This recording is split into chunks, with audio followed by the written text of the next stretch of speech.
Everything I talk about is my thoughts. I'm never turning around to anybody else and saying, this is what I'm talking about. You must believe this. This is my belief, and you must believe it because it's true. This is true, and that's all there is to it. Just believe it. I'll never say that about anything. This is my truth at this moment in time. Could change in 5 minutes, could change in 2 seconds. Now, this is my truth. If it resonates with other people, great. It becomes part of their truth. If it doesn't, they need to look for their own truth. Welcome to the Consciousness of the Way. I am your humble servant and seafood, Taoist Master San Qing, and I'm so grateful to have this merging of energy and union today with an incredible example of a basically a path clearer, a realizer, a wisdom teacher, a master of many things. His humility is one of the most powerful tools that I've seen so far in this expression of a form of perfection. I want to welcome to the podcast today, Michael Bain. How are you, my friend? Marcus Bain. Yes, see, this is what I do. This is how, this is like, but you know, it's like literally the same second. Marcus Bain. There you go. Yeah, but my middle name's Michael. Yeah, so there you go. Look at that. It all sort of centered around. And yeah, isn't that fabulous? It is fabulous. And I want to welcome you today, my friend. I'm very excited about this conversation. I am very honored, Sam, to be on this podcast with you. Truly mean that. You're an amazing person. I saw a recent podcast you did with my dear friend Boo Boo. And it really, I left a comment, of course, all good. And I was so happy to see you on that after we'd already talked. And I hadn't told Boo Boo that I was coming on here yet. I just said I was coming on something soon. And he's just the most beautiful, beautiful man. And I don't know advertise his podcast. I'm here with you. Yeah. But I would always advertise anyone who's worth their salt, which you definitely are. And I'm very honored that you've asked me here to be with you today. Thank you, brother. I mean, Boo Boo is another brother. He's incredible. He really is transformative, just to say the least. And then all the things that have transpired from his own path, his own self-realization to offer what he does within the interweb and the social sphere. The digital offerings are just something else, because he brings on incredible beings like yourself, like myself. Were you on his podcast? Have you been on his podcast? Yes. Yes. You just start to realize that there's this union that is becoming more and more prevalent of people being aware of who they are. It's not just one lifetime, is it? It's all these lifetimes we've been together. I've got many, many friends who I've met for the first time and gone, I know you. And I've got other people, I've gone into a room and gone, oh, I don't want to be next to that person. Because our soul's memory, if you like, remembers the other times we've been with these people. And our journey has been wired so that we meet these people again. And I recently did a little video. I do a lot of videos on YouTube and Rumble. I'm a lot of stuff on Rumble now because it's a channel where you can say what you feel, not worry about things. And I put a lot of stuff on there now. Although the Bain clan's still our main channel, really, because that's the thing with my wife and my family. That's our site. But I just want to put stuff out so that people can realize that it's their journey. You know, I mean, I get a bit carried away because I'm in the moment all the time, Sam. So when I do my videos, when I do my talks or anything like that, I just come straight from the top of my head, which sometimes it's okay. Sometimes I lose track and I go floating all over the shop. And I noticed on the podcast I did with Boo Boo, he asked me these questions and I never really answered them. When I listened back, I thought, oh no, I didn't really answer what he said, but I was all over the shop on other things. Well, you were just in tune with the present moment, and I am. the most effective way to show the presence of that unity is whatever you speak is the truth, and it comes from that frequency. When I was younger at school, when I was a young man, I had real trouble with exams because whatever I learned, whatever I studied, I couldn't remember it the next day. I couldn't remember it in an hour's time sometimes. I'll read a book. I've got hundreds of books now. I've given away loads to charities and stuff. But I stopped reading about 25 years ago because my guidance was, this is up to you to learn from your experience. And what happened was in 1974, I was in the Merchant Navy. You call it the Merchant Marine. And I went to, I think it was either Oregon or Vancouver. I was in a bathroom and I saw this bit of paper on the wall. It said, "Do not follow where the path may lead. Leave your own path. Make your own path and leave a trail." And I've spent the rest of my life since that day doing that. I've taken my life experiences and learned from everything that they've given me. And the one thing I've learned more than anything is what my guides have been telling me the last 5, 6 years, 4 years, whatever it is, that everything that happens to us is to make us who we need to be now. No, now. Oh, no, it's now. You know what I mean? So, and not just that, but it's not what happens to us. It's how we deal with it. So if we deal with things correctly, because everything that happens, in life, we're brought up into be conditioned.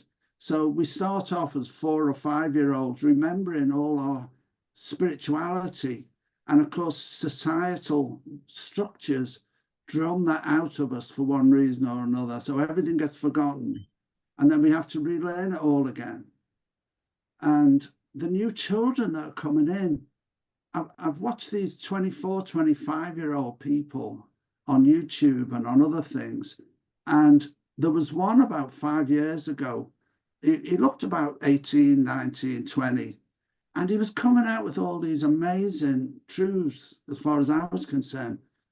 And he went, I left a comment in the video, "Oh, you can't possibly know this. Where did you glean all this from?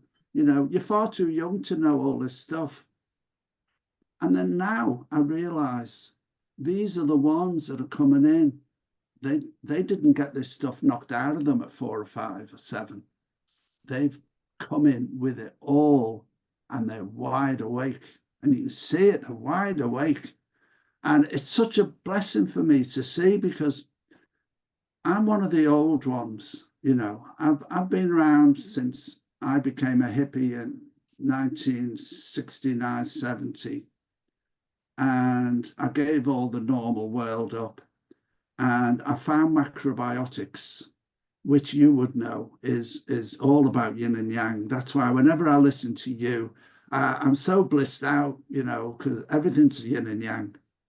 And I got so involved with macrobiotics because it was all about the food and the balance, and total balance. And then I thought, this is my path. I found my truth, this is it. And I was going around for years, healing people, giving them diets of food and stuff. Even people on the street. I knew this guy that was an alcoholic. He'd be on the corner drinking beer in the day, sitting on a bench. And I brought him back to my home, and I fed him, and I told him about macrobiotics and, and all this. I was so keen on saving the world. And then years later, I realized, well, if you can take them to the pool, you can take them to the pond, but if they don't want to drink, which he didn't, he wanted to go back drinking his beer, but he wanted to take what he could at the time. But that's fine, because I wanted to heal, I'm a healer, I just want to heal people. I just want to see people well and happy and joyful. So I carried on that path. And then in days later, in the 80s, I found this incredible spiritual journey called Mahikari, which was spiritual healing, or what we call nowadays energy healing. And the teachings of this organization, which I still live to today, I still believe every word of it today, is everything that's happening. They said, this is in 1983, they said, people are going to be knocking on your doors and asking for healing. People are going to be asking for finding out the truth of the oneness and going to know all these things. They talked about the age of the gods, which is, we're in the age of Wu Wei, Wu Wa Wei, Wa Wu Wei, or whatever it was, Wa Wei. So you got all these names of gods, they're all 3 letters in this ancient practice. And we're in the age of Wa, which the age of harmony. This is where we're going. And of course, with the macrobiotic stuff, I'd learned. And I also studied Eastern philosophies since I became a hippie. That was my journey. It was all about the East. It was all about Taoism, Zen, Buddhism. It was all about studying these things. And then one day I realized I just need to learn from my own experiences. And that's what I've been doing probably since the 80s, when I was doing the Mahikari. I was healing people. I used to walk around ancient sites I was living in North Wales for a while. There's loads of ancient sites, old cromlechs and standing stones and stone circles, some of them very badly treated by others who do their own sort of ritual stuff. And I'd go around giving light, just walking around all day, giving light everywhere. I still do that. Every day, part of my blessing of my practice is to bring the light of from above. We won't go say heaven or whatever. The light that comes down to us, I bring that down wherever I'm living every day, for the earth, for everyone, every being who lives in, on, and around the earth, whether they're astral, whether they're physical, whether they're inside the planets, whether they're outside, whether they're in this dimension or another dimension, they're all here. And they all receive this light, same as we do. So that's one of my tasks every day. It's not a big thing, just something I do. And I pass on this blessing I'll tell you about next. I do rabbit on, so you're going to have to stop me if I'm going too far. Well, no, I think it's amazing. Your journey, to abbreviate or give people an express version. You've been studying and immersing yourself in these practices and belief systems and actual knowing, gnosis, knowledge and wisdom teaching, because there's a developmental sort of like ascension that we talk about within Taoism. It starts with, inquiry, contemplation, and then curiosity that leads to hope. Hope turns into a belief system. Belief system is only realized when you can have the experience, where it's experiential. It has to be validated, self-realization with your own mastery. And so when you get that, just like the chill you got from me saying that right now, how powerful that is. That union is now.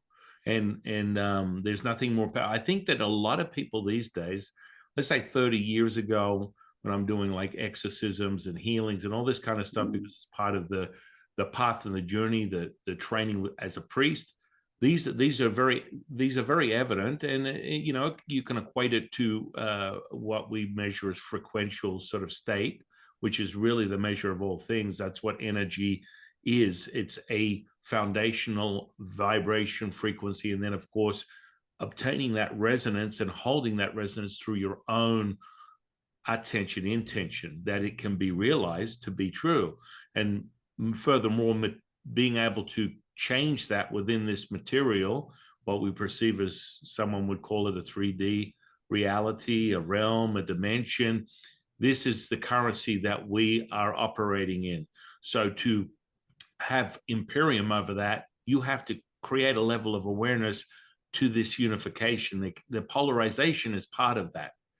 And when you unify, miracles take place. All of a sudden, we see evidence of something beyond what we consider the mundane, and that sort of comes in. But your journey has been for, at least half a century. You have had this incredible insight and desire within yourself to form this union with your path and your wisdom teachings that have developed through that acquisition of mastered states, whether it's your Tai Chi or other energy practices. I always offer the option or contemplation of further inquiry through evidence, self-evidence, and that comes from cultivation. It comes from that identification that this 3D reality is so far more than what you perceive. And it only comes in first turning on the energetic potential. And then you're like, whoa, wow, I thought that was just in some Bruce Lee movie, or I only thought maybe that energy existed in the Hollywood films. I had no idea it was inside me. It always has been. But you have to have this barometer to identify with it and then make it a sensory perception that you can develop your skills with so that you can acquire said evidence. If it's not repeatable and it's not evidentiary, what's the purpose of pursuing that path? Because I feel like a lot of people get into that state where they're, I'm all is one, one is all, I'm enlightened. And I always say that's fantastic. If you're not addressing the potential of this electromagnetism, which is the currency of the human condition, emotions, if you're not aware that still has a level of control over your attention, intention, you will be pulled in certain directions as opposed to regulating and unifying and realizing that is all the same. There's this virtue signaling that comes with the path of enlightenment where I have all this light, I'm light, but also from a Taoist perspective, the void, the primordial mother, is the creation of all things. That light is generated, the inverse of black to white, as opposed to yin to yang. The yin is the very foundational creation of the yang. It turns it into a concentrated state of what we call the diamond. And the more you concentrate it, the more it becomes tangible. And I think the fallacy for most seekers within energetics is a lot of people, they'll go, oh, well, the higher I ascend, I feel nothing. That is, again, a Hollywood distortion. Or perhaps furthermore, people that are talking about it, they're not being about it. And they're actually not aware that there is a fundamental difference. The more and more you cultivate, the more and more tangible the energy potential within this realm is. Then you have to be able to what we call detach and attach as the primordial mother.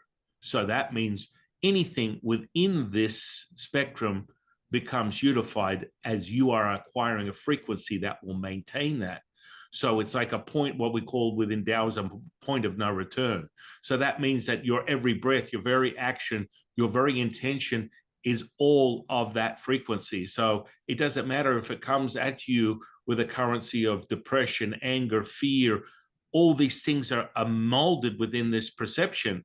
When you're at that state, you accept and allow and receive all things. It's sort of like dumbing it down to the simplicity of this. And someone will be like, Jiffa, well, what does that mean? Is your glass half empty or full? And so from that bellows, realizing that's how we use the lens of deciphering this reality, the bellows, everything is contracting and expanding at the same time. You're all things and nothing at the same time. Your mission, if you choose to accept it, Ethan Hawke, is to find the evidence of that Vesica point, the center point, the merging of yin and yang, which reveals the primordial mother. Please speak on that, my dear friend. Well, an interesting thing happened to me in 1994. I've been a member of the Theosophical Society since the 70s, late 70s. And I love the Theosophical Society. The teachings of Madame Blavatsky from an age of the 1800s, where a lot of the magic that we have today, that the hippies continue to bring out, started, where it was acceptable for people to do seances, to talk to ghosts, to talk to past loved ones, to do magic. I mean, the Golden Dawn is the one that's most famous. My teacher in Kabbalah was from the Golden Dawn originally. And he was an amazing teacher. And that's a story in itself. The thing is, in the when I was in this group, this lodge of Theosophical Lodge, they asked me to do a lecture, a talk. I said, well, I'll talk about Tai Chi. I've been doing Tai Chi since 1980. And I said, I'll talk about Tai Chi. Originally, I was just going to talk about Tai Chi. I wrote the talk. Nothing about the physical Tai Chi, all about Tai Chi. I made something which I've still got here, the yin and the yang, and showed people, you know, because everyone had this wrong idea of yin yang, two separate entities. And, you know, I wanted to explain that. So I wanted to get into the metaphysics of what it is about what Tai Chi, you know, because you're a master of these things. That, you know, I saw a friend do Tai Chi on the beach in New Brighton, and that was it for me. I'd done martial arts my whole life. I'm mad about Chinese martial arts mainly, and I love martial arts. I saw this guy, my friend, doing Tai Chi, and I thought, oh, that's for me. Not for the martial aspect, although it's the supreme ultimate martial art, but for the spiritual aspect. And then I did a course with Yang Jiangming, who's a very famous Tai Chi person, Tai Chi master, and he taught about the three dantians. Everyone else was only talking about the lower dantian. So this really fitted in with my whole spiritual journey. The lower, changing the sexual energy, if you like, from the lower dantian, which is what we use in most Tai Chi practice, bringing it up to the heart, which is where I am all day, every day of my life, every minute. I'm in my heart center, my middle center, and then raising that up to the spiritual Shen, to the spiritual aspect, which is where I am 99% of the day now. And so this really suited me. But anyway, I'm doing this thing, this lecture, and I'm teaching them. And at the same time, I'm really expanding. I didn't realize in 1994 how guided I was. I knew I had the guides from my past lives and stuff. I knew I had a Tibetan priest. I knew I had an American Indian. I knew I had these different guides. I didn't realize how guided I was. And I started to understand then, because my journey had been about realizing fully balance, trying to be in balance. That was where my journey started with macrobiotics. That is where it was heading throughout my life. And in these days in the 90s, I was doing this lecture, and I ended up doing 3 talks, not lectures, 3 talks, 1 week after the other about Tai Chi. The second talk, I was doing the talk and explaining to them about yin and yang merging. So people understand that there's 2 complementary opposites. They don't understand it's the oneness that is constantly moving. The oneness is created, has within it the creation of 2 opposites that are constantly merging. Yin goes in, small yin goes into big yang goes into small yin, and it's constantly changing. And I suddenly realized while I was doing this, there's something happening in the middle. I called it the activation point. In the middle of these 2 changing motion is where we control our destiny. We control where we're going. It's up to us. I have to say, as a caveat to all these things I'm talking about here, I say this on everything I do. I've just done a video to explain this as well on Rumble. Everything I talk about is my thoughts. I'm never turning around to anybody else and saying, this is what I'm talking about. You must believe this. This is my belief, and you must believe it because it's true. This is true, and that's all there is to it. Just believe it. I'll never say that about anything. This is my truth at this moment in time. Could change in 5 minutes, could change in 2 seconds. Now, this is my truth. If it resonates with other people, great. It becomes part of their truth. If it doesn't, they need to look for their own truth. And so I don't want people to think I'm sort of telling people this, everything I talk about is what they must believe. I don't like that at all. It's not my thing. No, I mean, I was just going to say, this is from the teaching of Lao-Tzu, my teacher. He'll always remind you, your truth is the only truth you need to be concerned with.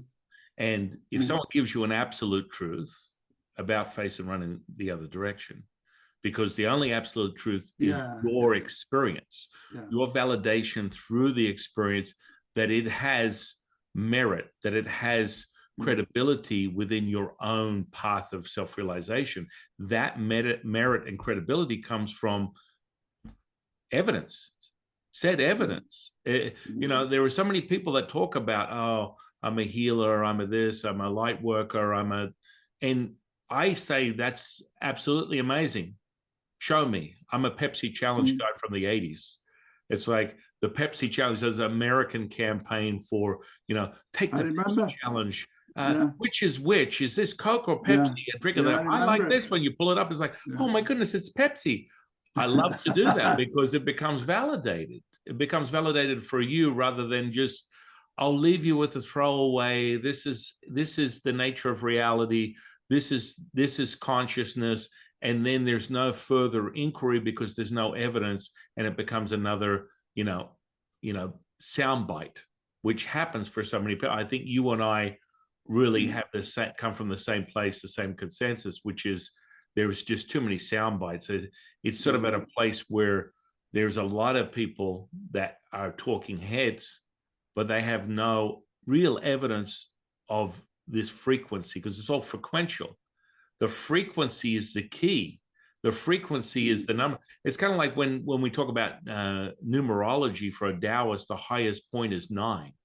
That is the highest point of ascension. And it's evident through every practices.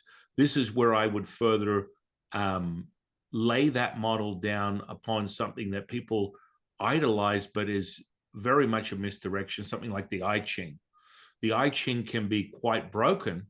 It can be quite broken. There's a lot of, you know, deficiency within the messaging that is very obscure. It's not clear unless you have a very clear divine source of realization. So the I Ching to me is more a misdirection than the evidence of the numbers. Because within the numbers, something as simplistic as 9, which is not relevant in the I Ching, yet 9 itself, being the highest point validated for a Taoist, is because it's the highest compression, which from that compression of energy reveals the diamond of perfection. Furthermore, if you have more inquiry and you go for the math, go for the geometry, it will reveal itself that 9 can be either 1 or 0. And once you understand that, all of a sudden you are all things or nothing. Wow, where does that come from? Where have we heard this before? And it's an ascended level. Furthermore, I mean, you could go into it from a polymath perspective, but understanding that ascended level and the inquiry of that is how you create said evidence, which is the most important thing. So when you and I are talking, we're having this oscillating merging. There's the energy potential is here. We're experiencing it. It's like, wow, that's because we're resonating at the same frequency, which is exactly what we speak of. And I refer to it through my teaching as the primordial mother, the evidence of union. And that union is not just samples. I love the way you spoke on that. The yin and yang is what we call the decipherer for any Taoist seeker, and you apply that bat signal to all things. When you're looking at the merging of yin and yang, you can go to the most extreme, either one way or another, and then have it return back to that center point. Because once you acquire that center point, that primordial access, that unification, there's evidence of what we call wu wei, effortless action, effortless effort. All of a sudden, serendipitous, synchronistic experiences take place where you are not having to think, you are knowing. That knowing comes in the experience, the expression of your thoughts, your feelings, your emotions, your expression of any kind is no longer just limited to the human condition, the currency of the electromagnetism. It is unified, and that means that now you are one, and you're no place, no person, no thing. I think that's the biggest thing where I would love to always have healthy conversations with people that gravitate to I am. I am is a separator, in my opinion. And that's something that people need to consider as potentially a distraction if they're using these tools to find their center point and it's not providing them the evidence. The evidence is not there. What are your thoughts on that? So the center point for me, see, when I was on this trip and I was doing this lecture, this talk, I was talking about balance. At that time, my goal was to find balance, true balance. And then I found my teacher, my Kabbalistic teacher. And at that time, I'd realized, this was in 1994, found this teacher. I'd also met two dear friends who became very dear, close friends. One was a high priestess of Isis, and the other was a shaman of great shaman and also a sorcerer. People get the wrong idea of sorcery. Sorcery in the guise of Don Juan, okay, the Mexican sorcerer. So both of them became very close friends. I was on the Kabbalistic path. I'd reached very high levels in the practices I did. And I realized it wasn't balance I was after at all. It was equilibrium. Equilibrium, equilibrium, equilibrium. I'd reached balance already because I understood about the yin and yang. I understood about balance. So I started walking more and more the middle path. And the things that I'd realized all my life about the lifetimes I've lived, where I haven't been that nice. I've lived lives as magicians in the Victorian age, maybe Golden Dawn, I don't know. But I hadn't treated ladies that well. And I've met many of the ladies since who I've had relationships with in this life. One of them being my wife, who keeps reminding me, you weren't that nice in those days. And she's the biggest blessing I've had in this life, and my beautiful son. My whole life is for my wife and son. Whereas I used to give my life for the world, no more. I give everything out for those who need it. But my whole life is evolved around my beautiful wife and my beautiful son. And they are the creation. He, our boy, is the creation who will continue after me, the line, hopefully, of helping those that need. He sends as much love into the world as anyone could ever wish for, as I do. And it's such a blessing to have this gift. You know, it's a gift of being able to radiate love and light into the world, but it's the love. And he's got that. And it's such a blessing for me to know that he's going to be there after me to pass that on. Because the only thing we have as human beings is what we leave behind. And I did a video some years back because a friend of mine had passed over, and a friend of 40 odd years. And it made me realize something. I get these guidance all the time, as you know, like yourself. I channel, not like you do, but I channel a lot. I get messages a lot. Like your last guest was talking about, that lovely lady, is I hear things. And I should tell you this about me. So I told you I'll go all over the shop. In 2016, I was ready to retire from work. I was going to spend my life. I've got some holy books I'd wanted my whole life to read. I thought when I retire, I'm going to study those for the rest of my life, and really mystical books, Sefer Yetzirah and other things, Sefer Raziel, different books. And I thought, oh, that'll be great. And then I'm ready to retire in a couple of months. And I kept getting woken up at 4 or 5 in the morning. It's Archangel Metatron. I knew exactly who Archangel Metatron was at this time because of my practices. And you're going to do this, you're going to do that, you're going to help people on their ascension.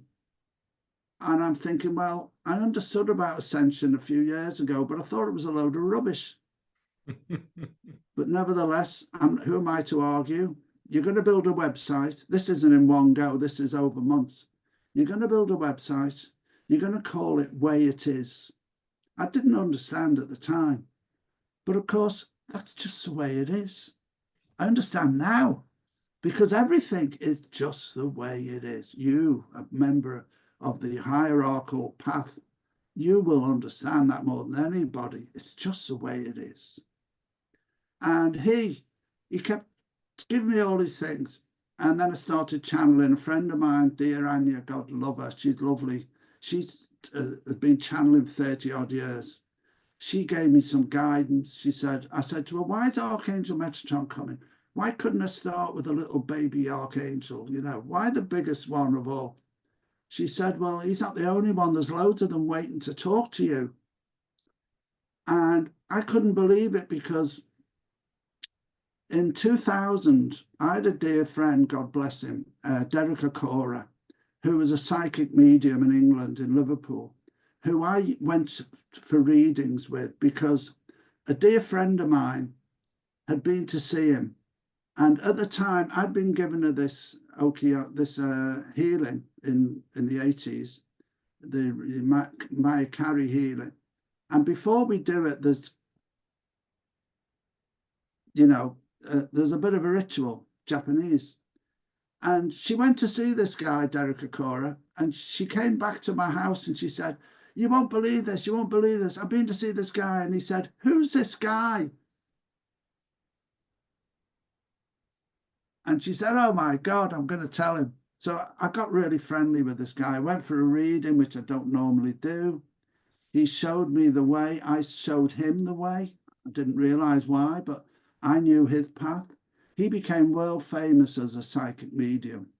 He did shows. He went all over America doing stuff.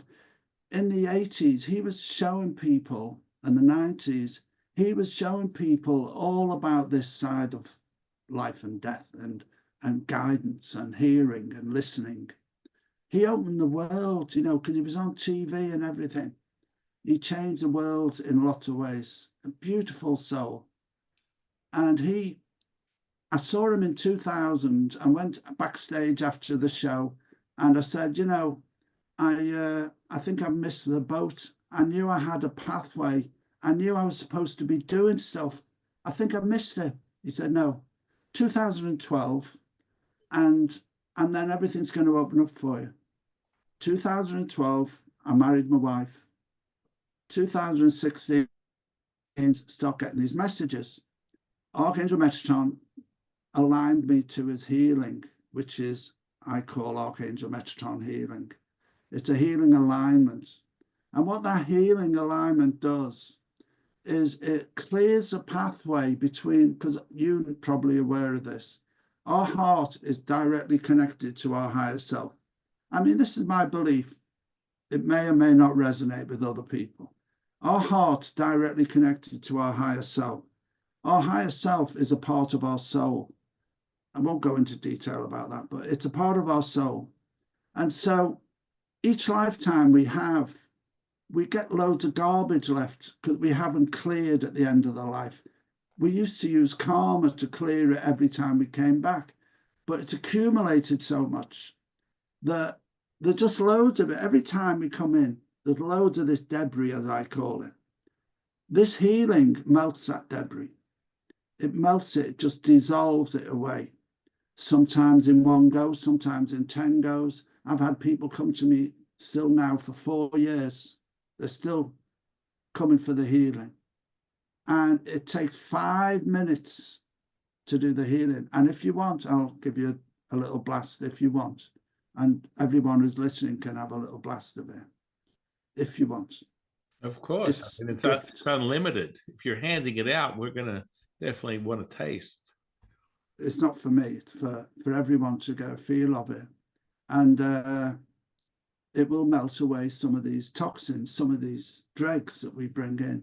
So every lifetime, this is what I believe. We have all this stuff. We need to clear it out. So she told me that this is why Archangel Metatron's come to me. And I started doing this healing. And I'll do it now. And then you can see if it radiates with you, if it resonates with you, sorry, or not. And you may experience this. I ask people to close their eyes if they're not driving or using chainsaws. And I just feel it. It's just 5 minutes, but I'll do 3 minutes just as a demo and see how it is for everyone to receive this blessing.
Okay, that's enough. It's just to give you a feel. Could you feel it? Oh, you were doing it before you started. So I started experiencing it when you're like, oh, yes. I'm going to give you guys a little taste, and you'd already opened the gateway. It's everything's frequential. I always like to remind people, but that had a high level of like electric like potential. There was a lot of pops and expansion and heat, and it's interesting because it started in the center and then came up, and then the energy also came down. I think that that was really amazing. Thank you, brother. I used to go to, I was told to go onto this app about 3-4 years ago called Clubhouse in America. And I met some amazing people through that app, you know, some lovely, lovely souls who I'm still in touch with now, you know, on Zoom and whatever. And every week I did a little talk on spiritual matters, spiritual things. And I just, you know, every week I'd do healing for people, and you couldn't see people. It wasn't like Zoom. It was just pictures. You just saw their pictures, and it was audio. It was just audio. So I'd give everyone light, and I'd ask them afterwards, how was that? How was that? Nearly every time people had different effects. And it's different for everyone, because everyone's on the, as you would say, you know this more than anyone, everyone's on their own journey. We're all here to become, in my belief, we're spiritual beings in this physical body, so that we can become more perfect, so that we can help create what we're creating now. We're right there now, creating humanity's unity consciousness, which I was told by the guides recently that Gaia has already ascended, and that we are now existing. It sounds so far-fetched even to talk about it. Gaia has ascended and left behind a clone which we're physically now living on. And the reason I say this is because I was looking at all, you see this sky behind me? Mm-hmm. It's a picture of one of the night skies we've been seeing this year and some parts of last year, but mainly this year. There's been months and months of these incredible skies with these pinks and reds, and just like every night for months and months on end. And it's been unusual for this country to see this. Used to see it once in a blue moon, and now it's all the time. And one day I was taking a picture of this out the window. This is from out my house here. I was taking a picture of it, and I saw this lion in the picture. I didn't see it when I took the picture. I saw it afterwards. It was definitely a lion. And my wife, I'm not supposed to talk about it. She said, "Don't talk about me." She channels the Lyrans, who you may or may not know of. They're incredible. I talk with them also. I channel with them. Or she channels, I talk with them. And it was like one of the images you'd see of a lion, because it was like a lion's head. And I didn't see it when I was taking the picture. And the next day I looked at the picture and I went, wow, look at that. I put it on Instagram. I was so blown out with it. And they told me, as I'm being blown out looking at this picture, this is because it's all an illusion. What you're looking at is an illusion here. And they channeled all this information. Gaia's ascended. Gaia's left behind a part of herself for you to stay existing on. Because if we're ascending, which I believe we are, we're still going to be in the physical, but our consciousness, or connection of our consciousness to our connection to consciousness, is going to be heavily lifted up. So this is why people talk about fifth density or fifth dimensional consciousness, is because we're going to be more conscious of those densities now, but we're still going to be in the physical for a while. So we need a physical thing to be on. My guidance says that everything's changing now. We're in this ascension journey. We're at the cusp of this great change.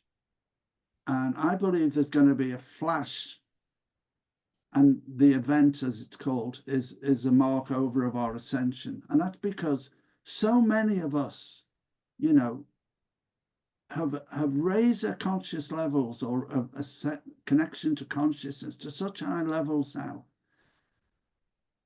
George Harrison said that Maharishi told him, I think it was a Maharishi, it only takes like a very small percentage of the world to meditate on peace, and the world will be peaceful. And even more so now, so many of us have raised our level of vibration, if you like, to such a high degree that it's changing everything. And it's all going to be like that. Really like that. I mean, it's hard to believe, but this is what my guidance is telling me. Yeah, I mean, Lao-Tzu is always very clear. He's been my teacher for 30 years. And when I transmute him directly through my physical body, I don't know whether you've ever seen any of my channels on my own channel. Have you ever seen one of my channels of him? No, I haven't seen the channel yet. Yeah. It's interesting. I channel with my eyes open. So once he is present and transmutes through my physical flesh, it's like a whole another ball game. So you're merged with an immortal that transmutes, and it's a very expansive merging of yin and yang, and you feel the heat. You feel as though you're witnessing or standing around a fire, because the information, the energy, the frequency is very clear. And he was very clear. Whenever I channel him, he finds it always funny about how human beings are so caught up with the human condition. Our perception, it's all about us. It's like, well, what do you I mean, what's going on? Where are we going? I mean, why am I here? And funnily enough, his answer is always very similar. He'll always talk in frequency. So when he's doing a transmission, he'll speak about a timeline that would be relevant to a human being, but he'll speak about the frequency of the planets and what they're doing to affect the ebb and flow of that said month. So he'll give you specific days where they're heightened, what elements are being evoked within the human being, and how that will change and regulate through that frequency.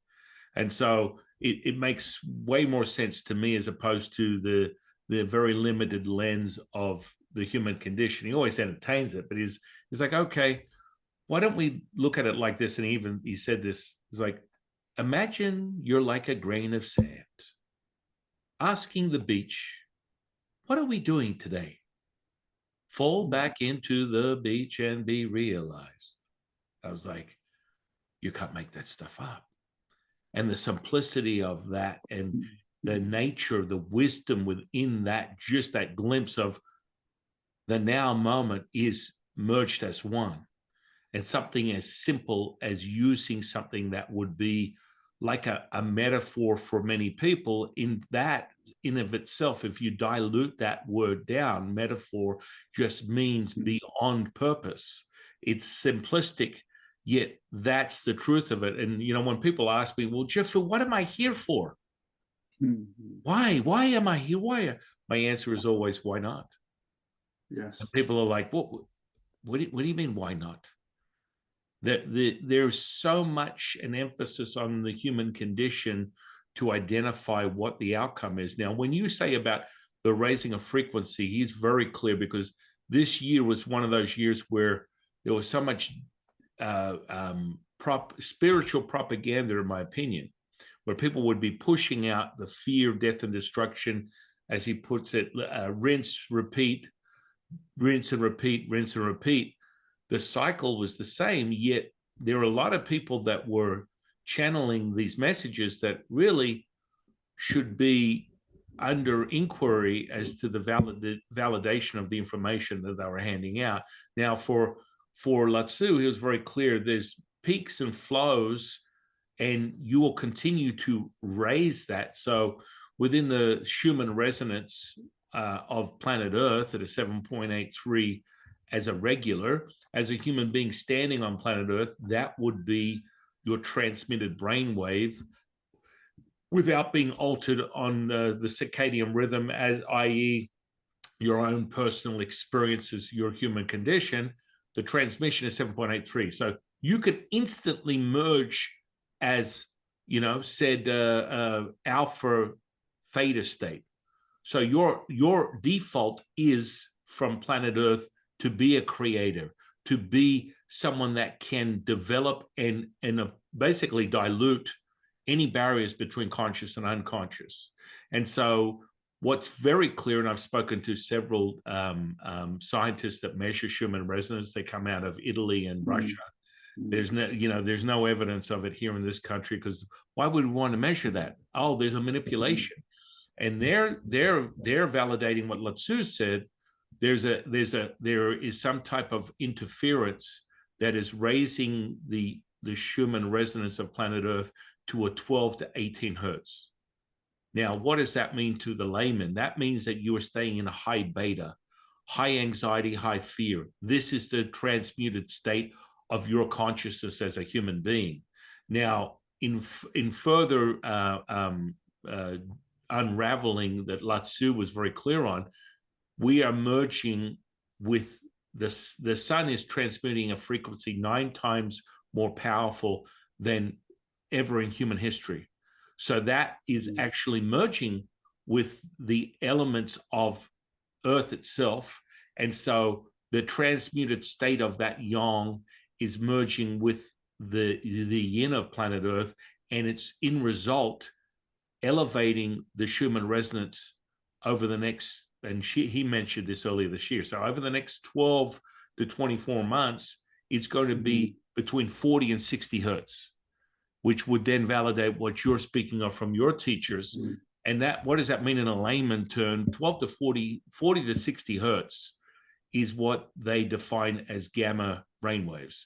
I've been measuring my brainwaves for years. I see physical healing between 40, I've gone up to 100, 400 hertz on a timeline. It doesn't matter what it is, I'm going to see it transmute before my very eyes. And that's just the union. It's not even anything more. I'm just measuring the brain waves that is being permeated at a subatomic level, and it transmutes into a physical transformation. It's instantaneously. And so, you know, at a 40 to 60 hertz, that would make everyone conscious, because on a development of conscious and unconscious process, you technically, if you want to measure probabilities, and you know, they throw these things out all the time that, you know, you're 5% conscious, 95% unconscious. Let's just say there's a middle line, just like everything within yin and yang. There's this merging. When you want to merge yin and yang together and receive completely 100% conscious, which would be validated at a gamma brainwave of 40 hertz and above. So we're talking about exactly validating exactly what your teachers are telling you about this merging of this consciousness that will be like a flash, that will come in that form where everyone is awake.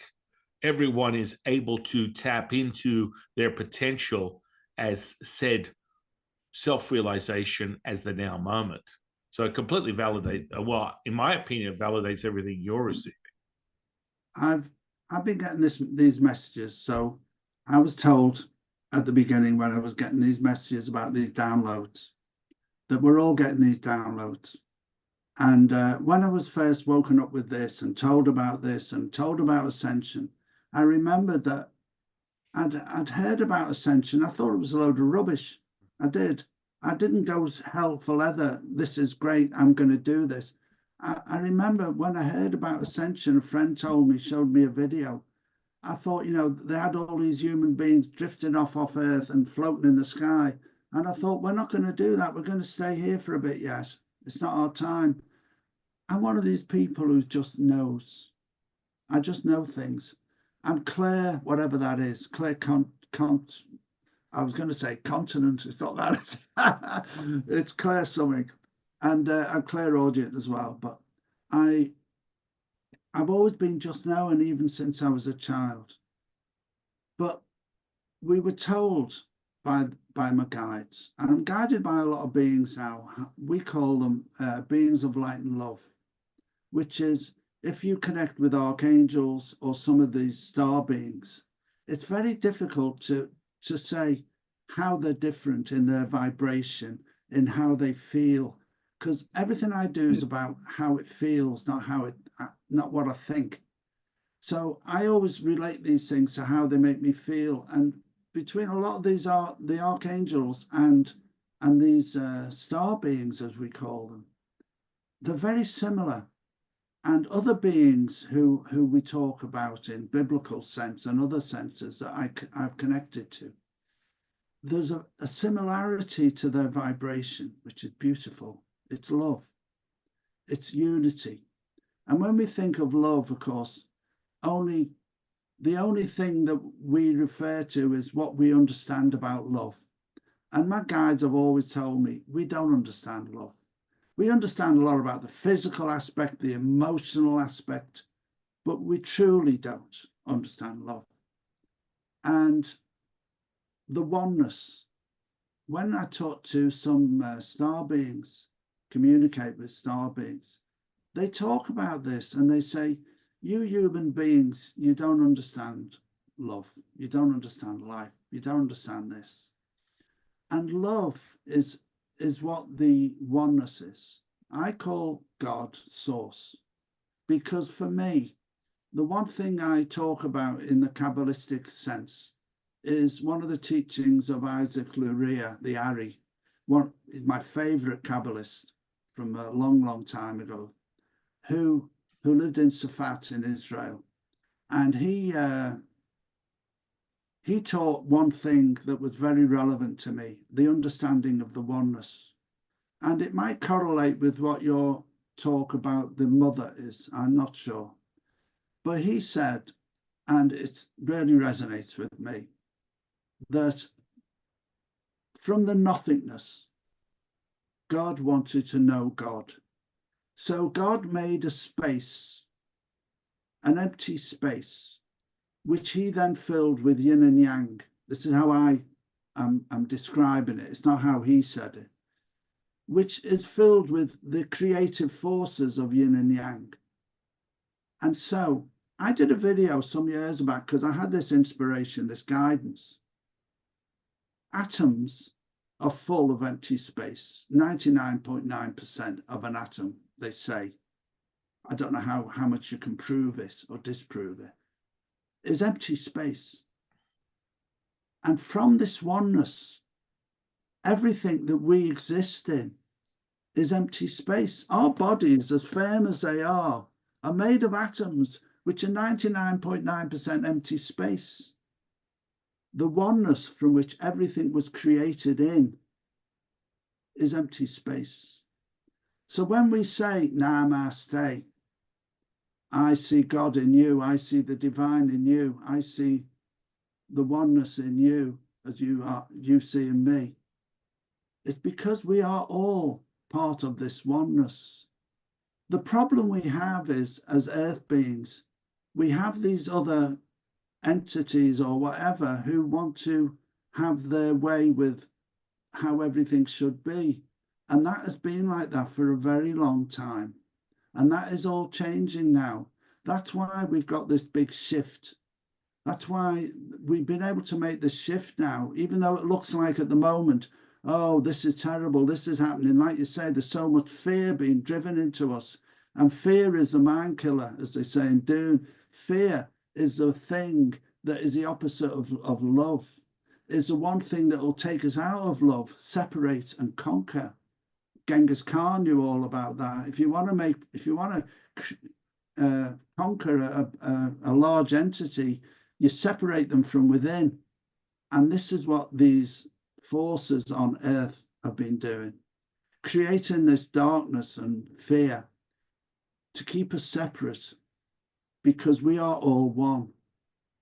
We are all one, because we are all part of this oneness that was created in this yin and yang for us to become manifest.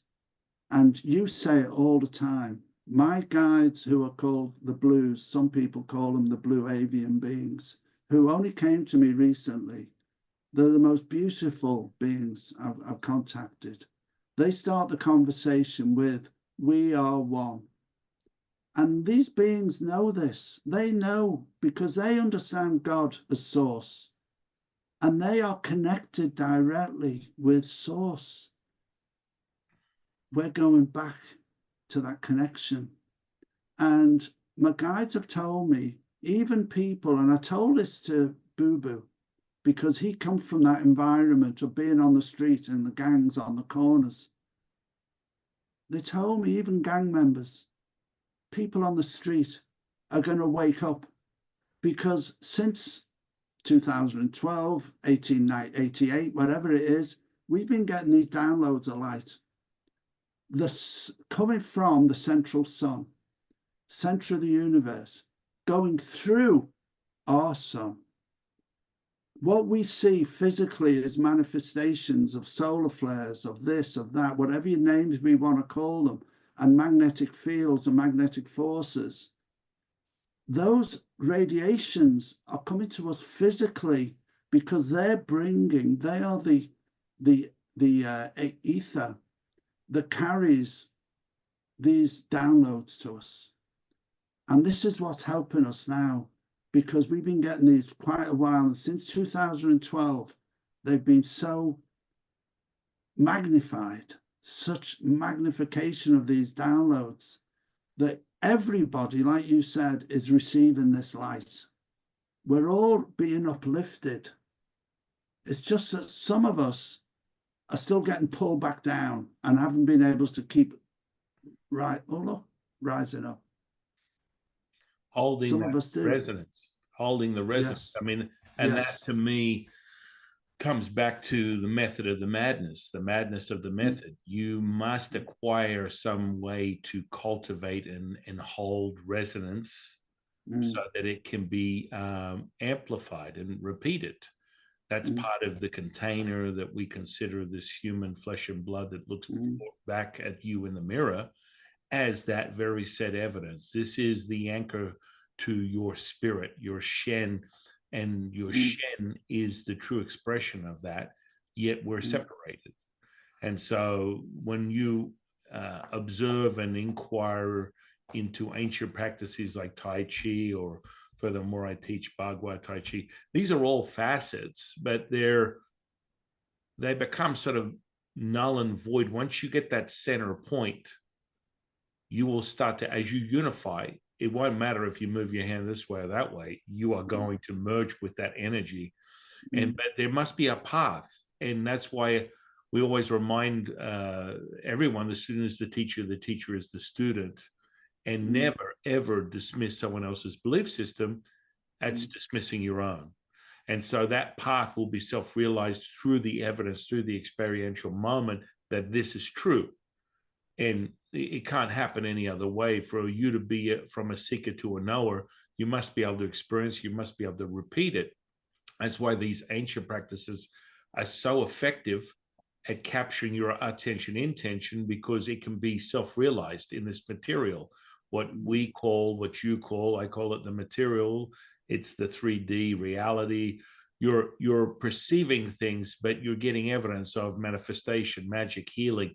This is now transmuted into this state. It's now evident. I mean, simplistic like magic in of itself.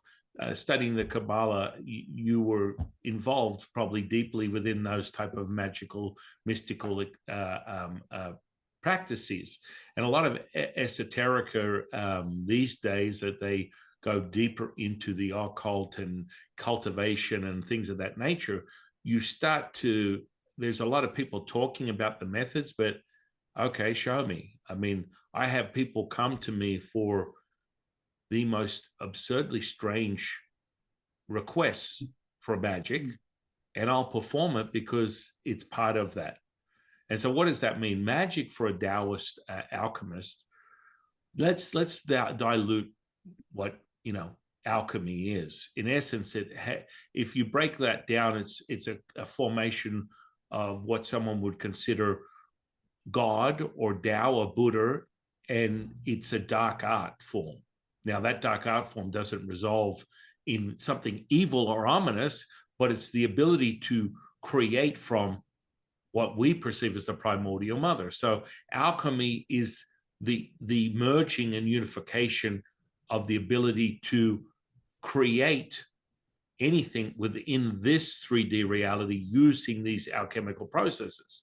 Now, that is evident from a Taoist path, because it drops down grids and energy potential. We merge with our union with the universe, and that universe is all integrated into the constellations and planets and all the things that are going on, that you harness that energy, that frequency, to transmute within this 3D reality, something that would be far more a high level of manifestation. But furthermore, magic in of itself from a Taoist is said result from a karmic model of the human condition.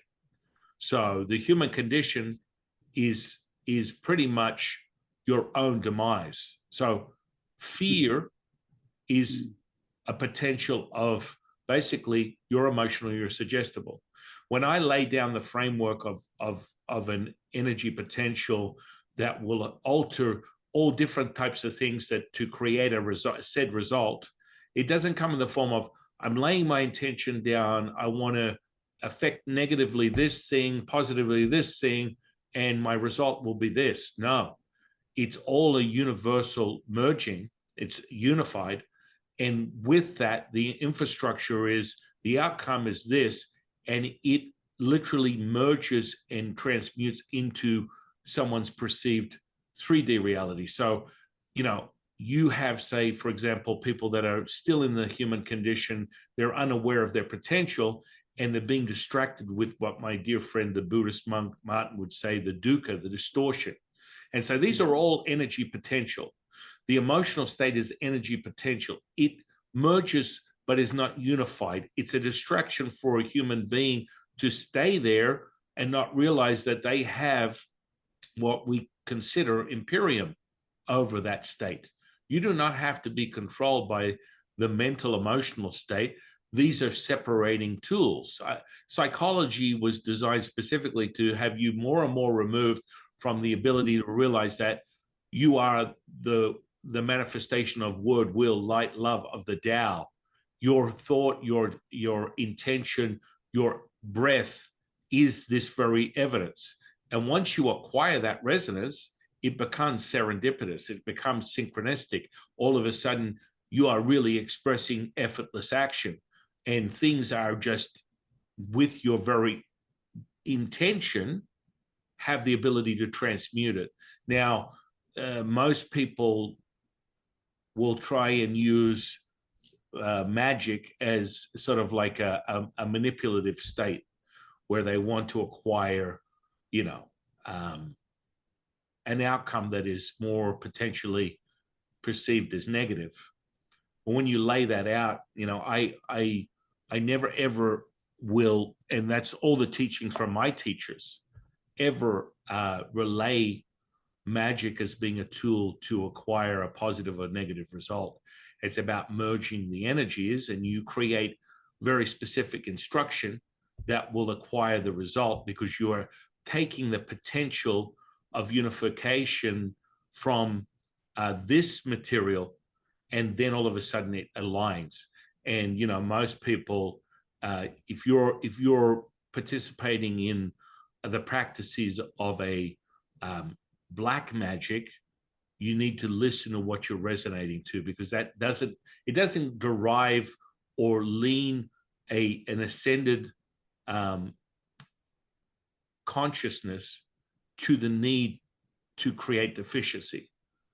The second you feel that way and you're in that potential, that should be your first red flag of, okay, well, maybe I need to step back from what I'm doing because I have this need to acquire low frequential results. And that's okay. It's all within us. The yin and yang is within us. This is part of what this is. Yet people get dissuaded, they get deluded, and they forget about what their path is. And once they acquire the energy potential, they start like using it for misguided sort of intentions. And it's not until you're that deep into it that you realize, oh, where was I getting this messaging from? Well, all of a sudden, what was the need for me to deconstruct, not construct, not to elevate, not to create? That should be the first evidence. What are your thoughts on that? Well, it's very deep. And my thoughts are my last video I just put out. I mentioned something because the last few years I've noticed I try very, very, very hard not to use the word hate, H-A-T-E. I used to use it. I hate this. I hate that. I don't like this. I hate it. I never used it that much about people. I try not to use that word at all now, because, people talk about words. I know about Kota Dharma from my Japanese teachings that I've learned. I could chant like you can. I can chant in a way of using Kota Dharma. That's, for those that aren't aware, Kota Dharma is the spiritual essence of a word, of the sound of a word. So in the Bible, there's lots of names, including I am that I am, for a Kabbalist, which is a very holy name, which is chanted or vibrated to give a certain effect. This is true magic. The Kota Dharma of things. That's why people talking about the Bible say that the Jewish belief, or part of the Hebrew belief of the Old Testament, the 5 books of Moses, is that within that book is the holy name of God. If that name is vibrated, it will create something which no one wants to know what it is, in case it destroys everything. This is where the name Yahweh, Yod-He, Vav-He in Hebrew, is supposed to contain these aspects of the name. And so no one in Kabbalah would want to vibrate those names. Even the movie Beetlejuice, the original, which was very funny, very true, they talk about, anyone that knows about magic will know, If you want to take control, not that I would ever do this, I'm not saying it because I'm on camera, not that I would ever do this, but if you want to control a demon, if you know its name, you have control, not because you know what it's called, but because you can vibrate the name. So seeing what the letters are is not enough. You have to know the vibration of the name. And so this is Kota Dharma. This is what Kota Dharma is about. And it's fascinating. Hate. It's not about, when I was doing Clubhouse, this person was doing this thing about the words. It's a word, it's a word. I said, it's not the words. It's the thought that creates the words. What comes first? The thought. Then the word pops out. The thought is what is creating. Every bit of our life is created by us, ourselves. We vibrate. We give off sounds of words. Behind those words are thoughts. If everybody on this planet could sit and be peaceful with themselves every day for 2 minutes in the morning, just be at peace with themselves, that vibration will make the world peaceful. There'll be no wars, there'll be no hate.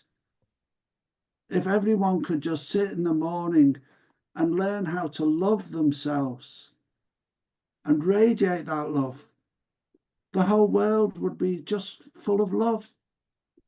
Everybody would want to just be in that world. And that's all it takes. So for me, magic is so simple. Thought, vibration.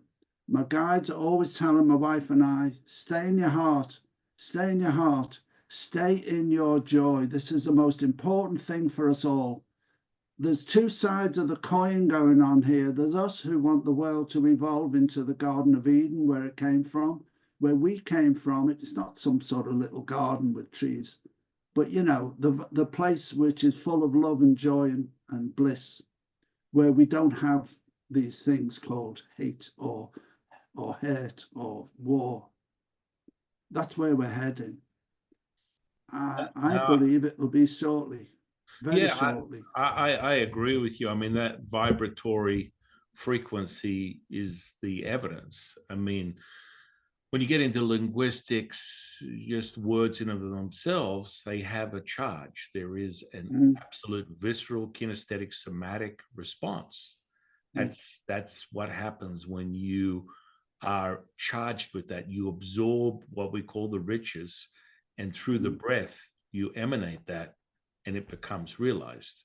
Furthermore, what happens when you create magic, and I mean obscurely interesting things. I've had requests for many different things, from, you know, obscurely, hey, I got a notice that I need to take down an unpermitted building that I have on my property, and I don't want to. Obscure. But when you imprint the frequency and you make that whole, all of a sudden something as simplistic of that will disappear. And of course, the following week they're like, holy shit, that actually happened. They backed off, and they said, don't worry about it. There's not an issue with the permit, because what you're doing is you're unifying things as whole. So everything that's subject within this realm is a variable of the electromagnetism. It's not unified. The second you merge the unification, something that would seem impossible becomes realized. That means that, just as you said through your own admission, there's a raising of frequency. Everything becomes whole. That means that there is this transmitted love unification that makes everything whole. So how would that layer onto a request like that in magic? Well, within the magic, you lay down the grids, you align. There's a bunch of different things. We do things like star stepping and things of that nature. When you acquire that, everything that is involved will receive that unification. So they will not understand from a humanistic perspective why they feel so good, why they feel so whole, why they feel so happy. They're receiving a healing, and it transmutes into something as benign as, you know, changing the direction of how they perceive themselves, right down to being inspector for some type of like code compliance scenario, that they can't understand it, but they've moved on to the next thing because it's the alignment of themselves as a whole, and they don't need to. What we're doing is raising a frequency. With that frequency, it will be evident. And it just so happens when you become myopic and a microscope on these sort of things within magic, it blows people away that it's possible to alter things right down to the last dot. But this would be limited if you look at it and go, well, how can you do that? Everything is abundant, timeless, endless, limitless, infinite.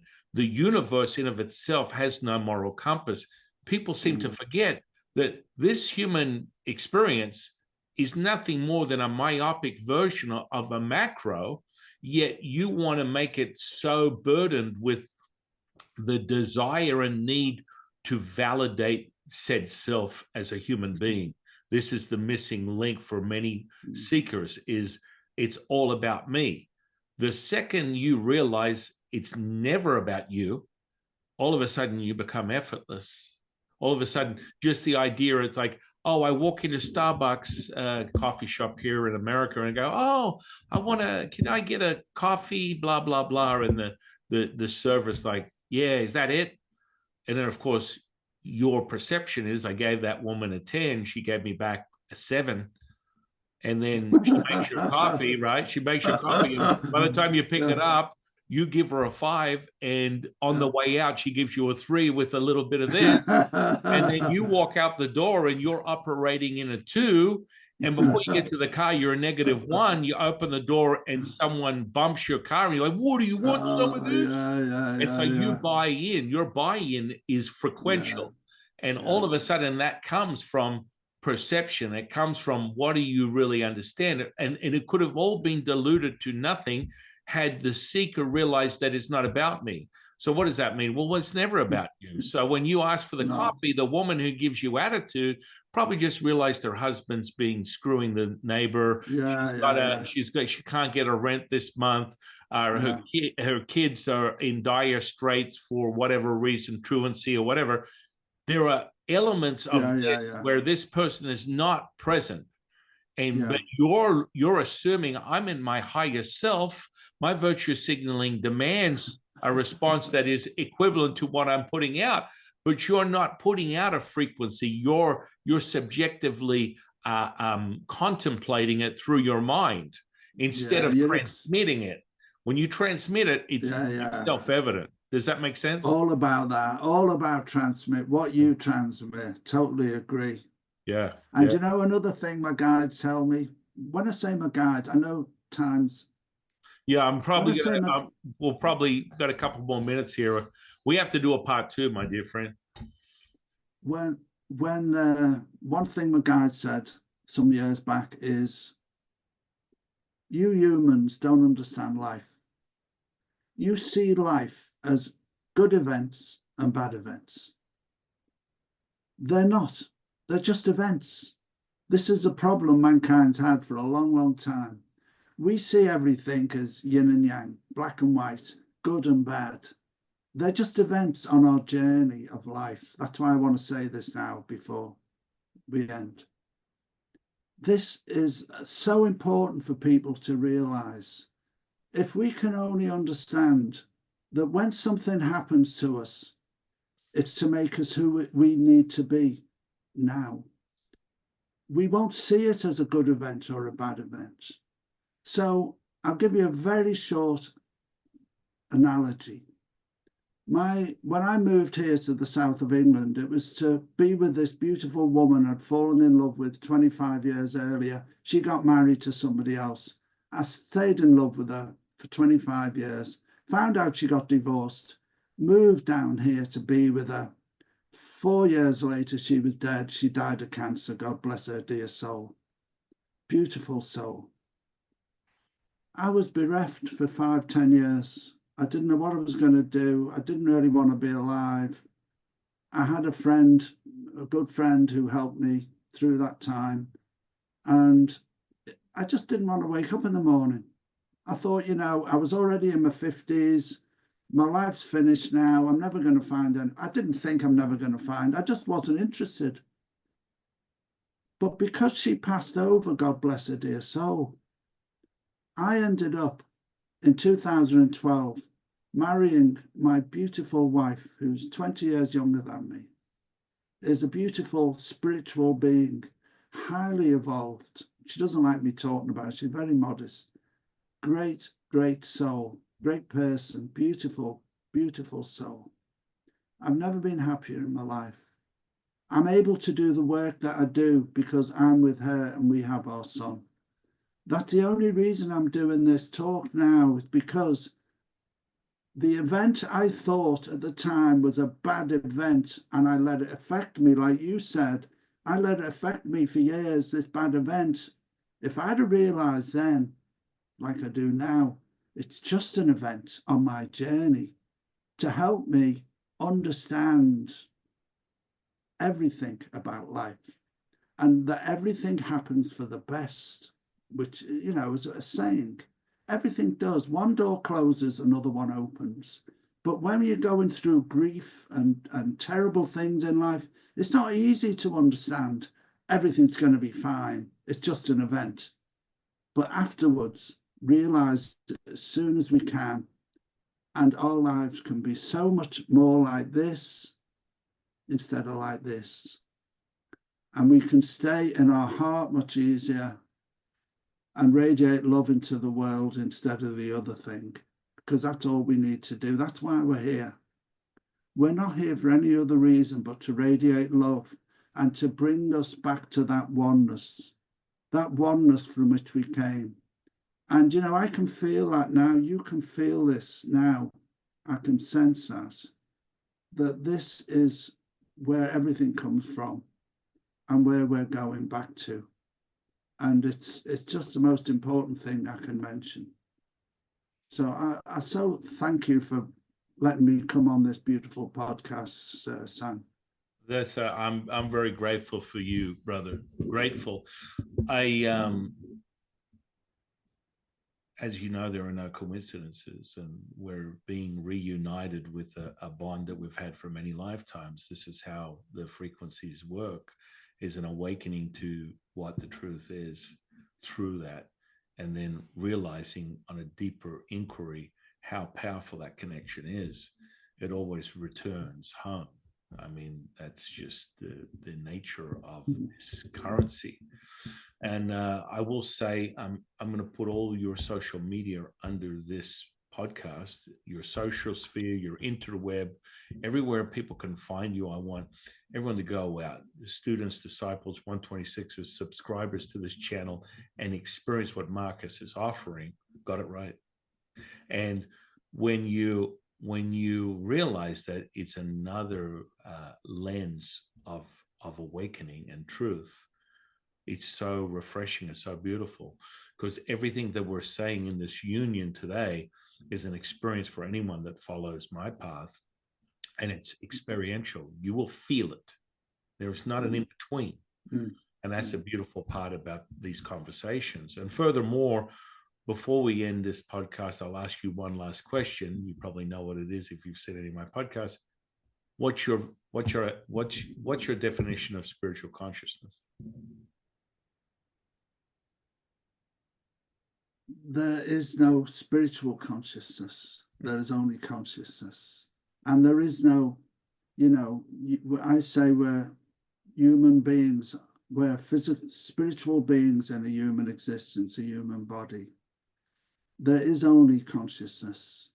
And it's our connection to consciousness that people decide where they're at. And when they talk about levels, you know, we talk about raising our consciousness. What we're actually doing is raising our ability to connect with consciousness.